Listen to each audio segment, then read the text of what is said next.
You're listening to The Art of Aging, a podcast where we talk about growing older with courage, connection, and compassion. I'm your host, Sherry Gibson-Walters, founder of Harmony Caregiving and certified professional consultant on aging. Whether you're supporting a loved one or learning to care for yourself in new ways, we're here to walk with you every step of the way. Today, we're diving into something that affects millions of Canadians, yet remains hidden in plain sight: caregiver burnout, compassion fatigue, and the vital role of self-care and collective care. Joining me today is a familiar voice you've heard in previous episodes, Saskia Brumwell-Blessing. We have been through quite the journey together at Harmony Caregiving, supporting families through periods of burnout and working to prevent it. Saskia is now graduating as a social worker, and we're excited to tap into her knowledge on this topic. Welcome back to the podcast, Saskia. Thank you so much, Sherry. It's always so nice to be here and discuss these important topics with you.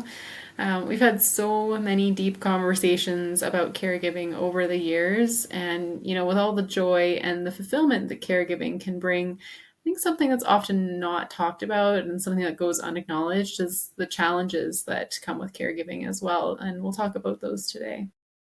Excellent. Yeah. So I invite our listeners to take a moment and ask yourself this question. Have you ever started your day already feeling drained, not just tired, but mentally stretched, emotionally heavy, physically worn out before your feet even hit the floor? If you're nodding along, you might be doing something that countless others are doing too: caregiving. Many of us step into this role naturally. It starts by helping out, supporting a partner after surgery, managing medications for a parent, driving a sibling or friend to appointments. But over time, that help becomes something more. It becomes a daily act of care, of advocacy, of emotional labor that doesn't always come with a name or a break. But you might think, I'm just helping my dad through a hard time, or this is what a good partner would do. But the truth is, caregiving isn't always a title that we choose. It's a role that we grow into, often without even noticing it. It could also be a role we find ourselves in overnight, like in the case of a heart attack or a stroke or even a fall. And while we might not recognize it or label it, it is caregiving. It happens naturally, out of love, out of necessity. So before we go any further, let's take a moment to really define what caregiving is. Because when we can name it, we can begin to support it and maybe even start to support you. So caregiving, real caregiving, isn't just a role, it's a relationship. It's love in motion. It's the daily act of showing up for someone who needs help with life's basics like dressing, eating, remembering, moving, and coping. And when that care doesn't come from a professional, but it comes from someone's inner circle, a spouse, a daughter, a grandson, or a friend, we call it family caregiving. Now, most people don't call themselves caregivers. They just do what needs to be done. But next thing you know, you're planning every meal, managing appointments, learning to lift someone safely, and keeping track of medications and being their emotional anchor through every high and every low. Isn't that true, Saskia? Yeah, that's exactly it. I love your, warm and heartfelt description of caregiving. I think it's so accurate, it comes from the heart.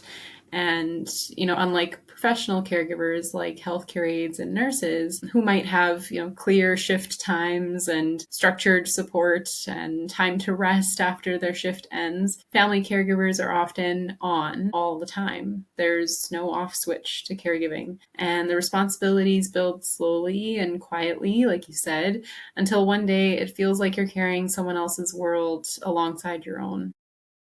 Absolutely. And that weight, it can really wear down even the most loving, most capable person. Because when you're constantly caring for someone else without enough rest or recognition or even the resources, burnout starts to creep in. Right. Yeah. And burnout isn't just about being tired. It's feeling like your resources are completely gone. And I Mm. think people often do think that burnout is oh, I'm just tired, so I'm burnt out. But it is being completely depleted. You might start skipping meals, you might lose sleep, face insomnia, become irritable, or feel like no one understands what you're going through. And it's when these small things, like, even just remembering your own doctor's appointments or finding the energy to make a sandwich for yourself, those things start to feel impossible. Absolutely, they do. And I do want to be clear, like burnout is not a failure. And I think a lot of people think like, oh my God, I'm not making it through this. I'm a failure. I'm failing at this whole caregiving thing. But Really, it is not a failure. It's more of a signal. It's a very human, very honest response to giving too much for too long without enough support. And it's incredibly common. In fact, 1 in 4 Canadians over the age of 15 are caregivers, and most of them are women between the ages of 45 and 64. Many holding down, full-time jobs while caregiving on the side, except it's not really on the side, is it? But it does become the center of everything for the caregiver. Yeah, and like you said, it's not on the side. It's really part of everything in our lives, which becomes more than that physical exhaustion. It becomes emotional too, and especially in cases where you're caring for someone with dementia or chronic illness, there's a grief that comes with watching someone change before your eyes, and Mm. you're still showing up with love every day, but you're also facing that constant change.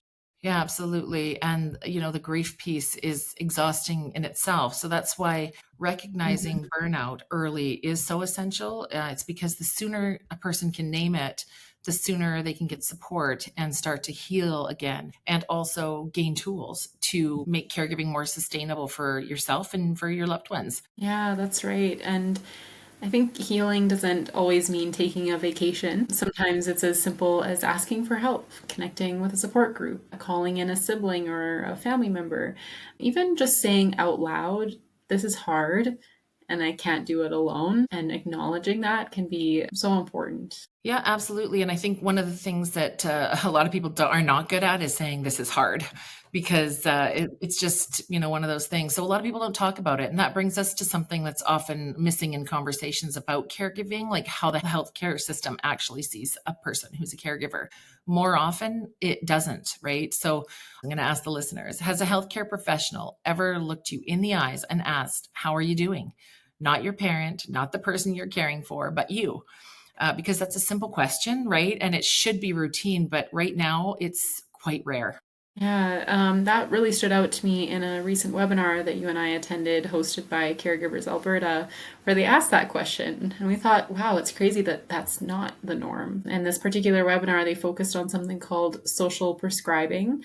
So just like medical prescribing, but social prescribing, which is all about recognizing that caregivers don't just need more information, tools, they need meaningful connection. They need that support from community. And so social prescribing is a way of linking people to non-clinical community-based supports that address the everyday realities that caregivers face beyond just the medical things. And so that might mean emotional support groups, accessible transportation options, housing advice, even help navigating these complex healthcare systems that we have.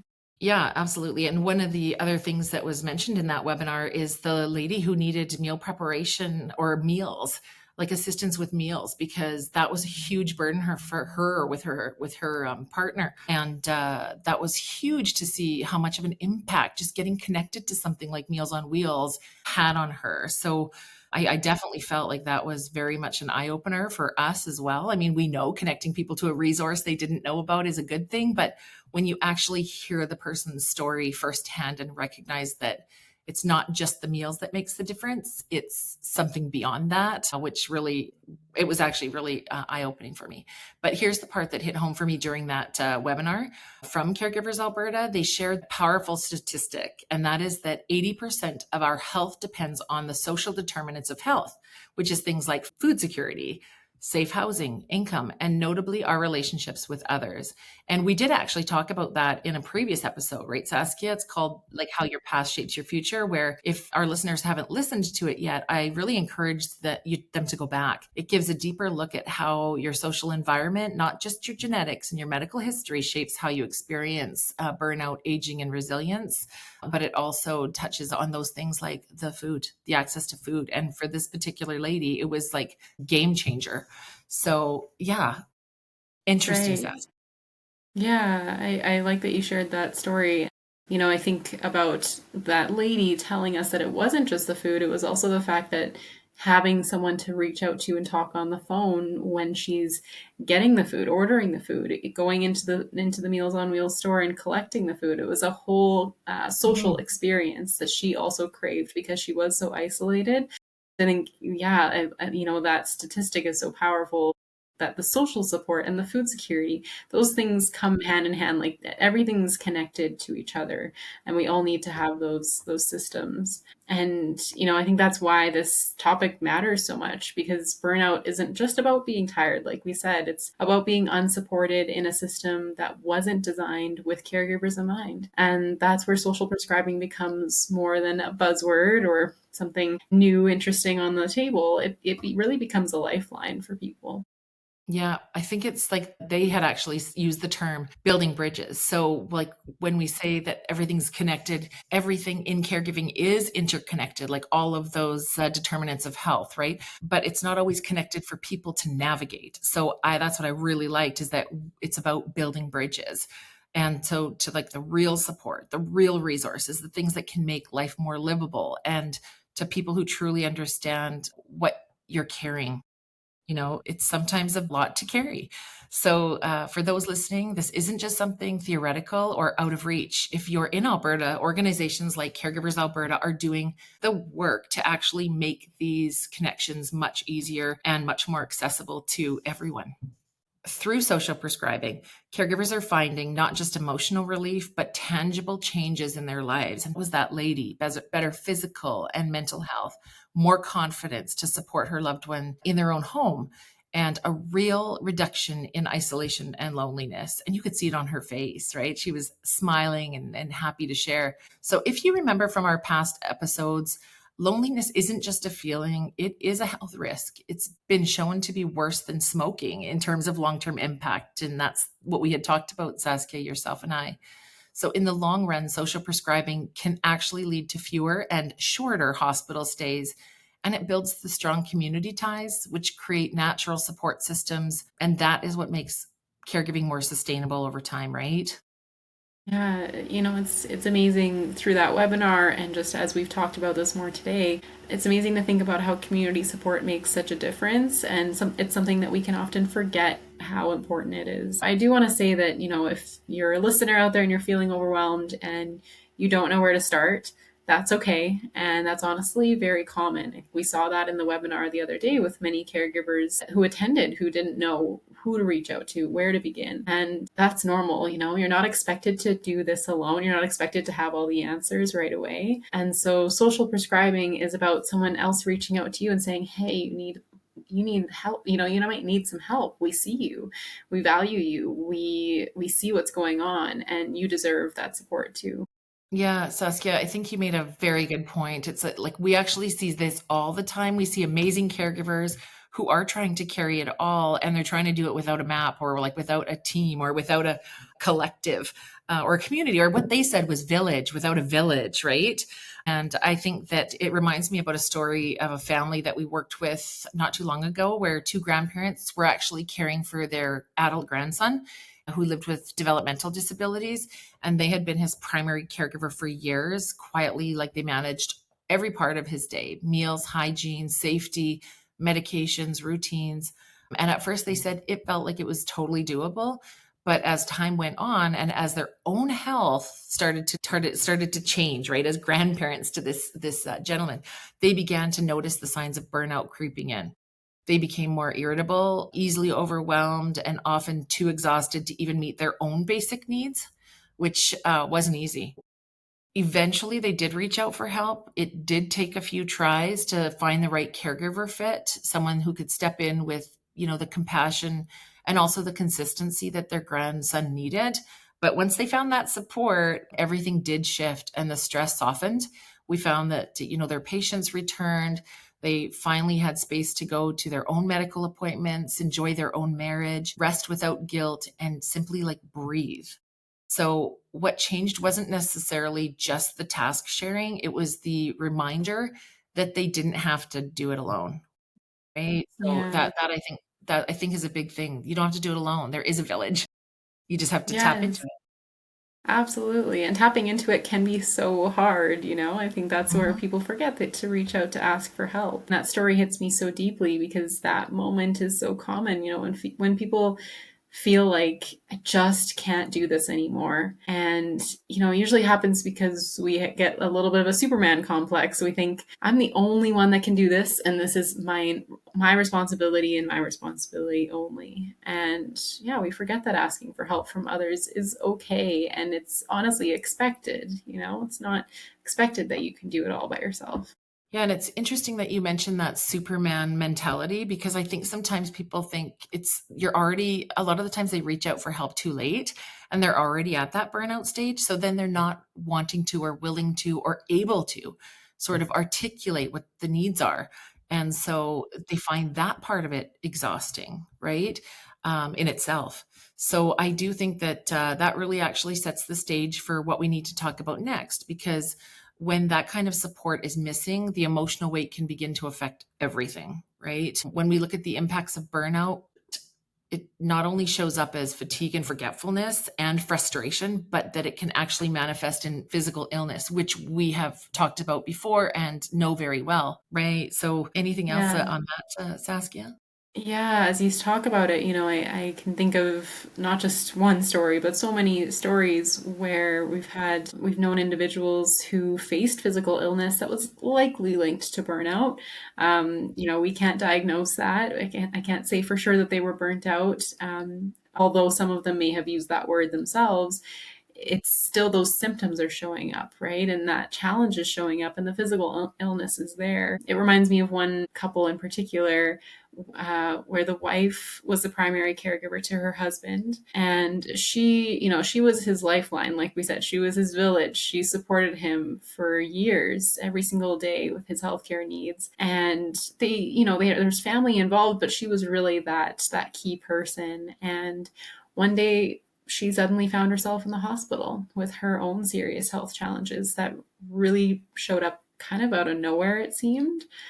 But that the reality is it probably was building for a long time through that burnout and through that caring and giving of herself that wore down on her body. And everything changed. She could no longer be the primary caregiver for her husband, and her body kind of gave out, and she was forced to ask for more help. Like you said, it was kind of like too late almost, in a sense, where she did have to ask for more help because she was pushed to, and her health became even more compromised than her husband's, unfortunately. And she sadly passed away before him, which Mhm. was surprising, to all of us and to the family and to everyone around, because they thought his health has been compromised for a lot longer, and they never thought that she would be the one to go first. So Yeah. sad, but it's very it's an intense thing that can happen when you are burnt out. It can have really serious impacts on you. Yeah, I 100% remember this couple that you're speaking to, and even though they had family, a lot of their family was interprovincial. Hmm. So basically, they were a very involved family, but could only be as involved as they could being far away, right? Right. I do remember the story, and I think what happens when people do delay that is they are then forced into a situation where they have to, instead of a gentle, easily getting to know them, and Mm. sort of that gentle introduction to having people in your space, it was more like instantly. So Right. I think it gives people more choice when they actually decide to invite in assistance and remember to take care of themselves through the process. And I'm glad you brought that story up. It is a sad story, and it's definitely one that sits with us. And so as difficult and as heavy as it feels to like listen to that couple's story, I think it does really show the reality of burnout. And I said burden because sometimes that word is used a lot, and it's not that we want it to be a burden, but sometimes it can get to be a lot, right? So a burden is like a heavy weight that you carry, and I think that is can lead to burnout. And so it's very serious, and it's really needs to be addressed early in the process. So I would ask our listeners that if this has your mind spinning about yourself or your loved ones, don't worry. We are going to share some easy tools later on to help with this. But first, let's dive into some of the things that can often come along with burnout, Saskia, if you're able to share on that. Absolutely. I think burnout is different for everyone, And before we can address it, we need to kind of talk about all the different ways that it can show up and all some of the different challenges that can come with it. And one of those challenges is compassion fatigue. And that term essentially it just means that it's what happens when empathy becomes overwhelming and you've been so present with someone else's pain that it starts to feel like your own. You might still be doing the tasks, but inside you're starting to feel emotionally numb or even resentful towards, the person that you're caring for, or just resentful in general. And when that emotional exhaustion goes unchecked, it often doesn't just harm the caregiver, it can also put the care recipient at risk.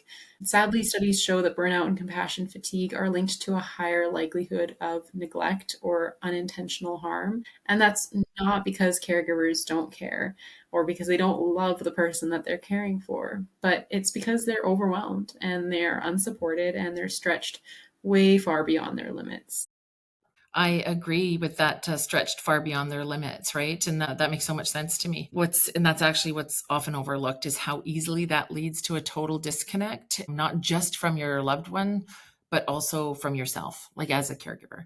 So I always think of a young woman that we worked with who was in her 30s caring for her grandmother who was living with dementia. And at first she was helping with errands and medication reminders. And soon it actually turned into like bathing and cooking and managing finances on top of her full-time job.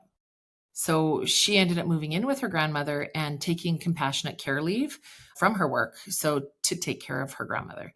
She loved spending time with her grandmother, and she always said that she didn't see it as burden. But despite her love and compassion, the reality was that it was really isolating for her, being the sole person responsible for her grandmother's needs.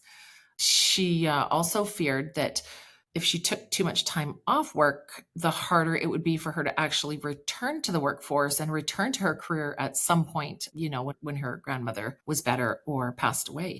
So she felt her own goals and passions were slipping away, and she knew that it wasn't sustainable, but she couldn't see any other option.